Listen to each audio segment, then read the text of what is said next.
when you go back and watch that final play, when Klay gets the ball, Davion hesitates. He's just a step slow. Klay gets the ball, and then he moves up. And if Davion was just engaged from the start, it would have prevented Klay from making that first move. Maybe Davion's able to bump him a little bit, and then, we're talking about fractions of seconds here, right? And then the other thing is Keegan could have helped off Draymond, all right? And those two moments, right? We're talking about these two moments defensively where if you're just locked in a little tighter, then the buzzer probably goes off and you escape with a win. So, yeah, Davion sometimes off ball, it's not great. And Steph Curry is a menace off ball. We know this. Yes. And that was exactly because you took it to the final play. Yeah, sorry. Let's go there. That we're going to go there. And you're exactly right. You look at that last possession with Klay, and it's funny, I was more looking at Keegan than I was looking at Davion. Davion, he hesitated for a slight second, and maybe it was a second, but a slight moment, whatever that is, fraction of a second. And if he had just been up on him, Klay's not getting to that spot. Sure. No, exactly. So being locked in a different way when you're off ball, blah, blah, blah, blah. Yes, all those things. He's human. It's going to happen, whatever. But my thing was Keegan was so good defensively in this game, especially on ball, on Steph Curry, long arms, being active with his hands and everything. To have that moment where it's like a lapse of judgment, where Draymond is so far beyond the arc, let him shoot that shit if he's going to get the ball. Yeah, and they did early in the game, and he knocks him down. But it's like live that.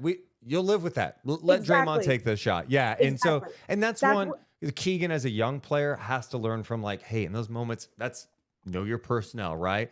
Know what's the score? How much time's left? You have to be, and this is hard. Okay. I'm not saying it's not hard, but we're talking about the finer details now where if Keegan just helps off there, he might have been there maybe to block the shot. Let alone just contest it. It's all of the above.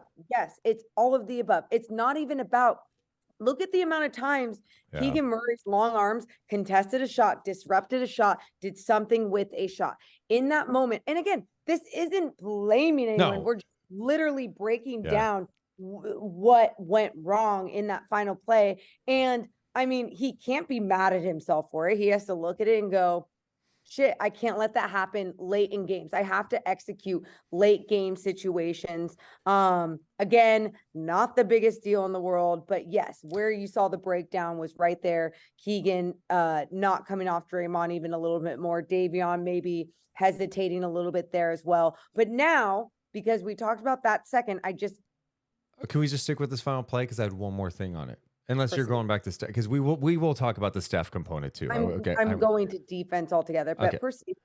So the other thing that's interesting, because even with Davion, we talk about if Keegan was there to help, sure.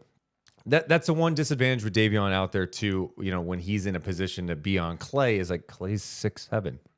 You could play great defense and he could shoot over you. But you also it was a tough decision for Brown, and I saw Kevin Huerter when Brown took him out and put Davion in. Kevin was frustrated.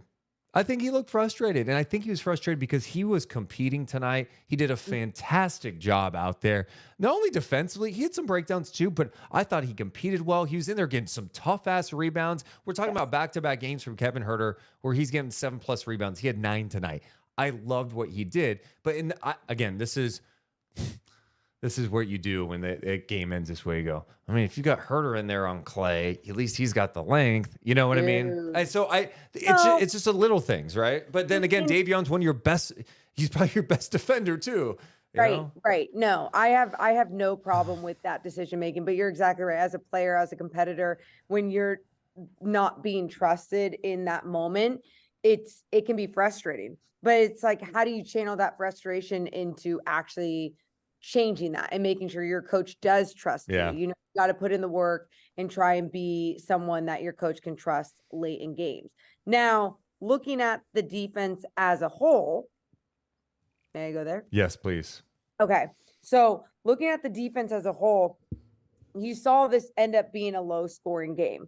And I think both teams, obviously there was times when shots were not falling or, things weren't working. But I think when you look at the Kings defense and slowing down the Golden State Warriors, it's slowing down Steph Curry and not allowing him to shoot the ball creates so much more chaos for the Golden State Warriors, even though they can sling it, even though they're a good team, even if Steph Curry isn't the only one scoring. But I saw Will Z put on willzstats.com. He had this stat about Steph Curry and just his efficiency against the Sacramento Kings in that 41 piece. But then also he's been the leading scorer, averaging 33 points per game. And the person underneath him is Klay Thompson at 17 points per game. It's a huge jump from your leading scorer all the way to the next leading scorer. So I love that the Kings did a good job of slowing him down. And I think they slowed him down with this team effort.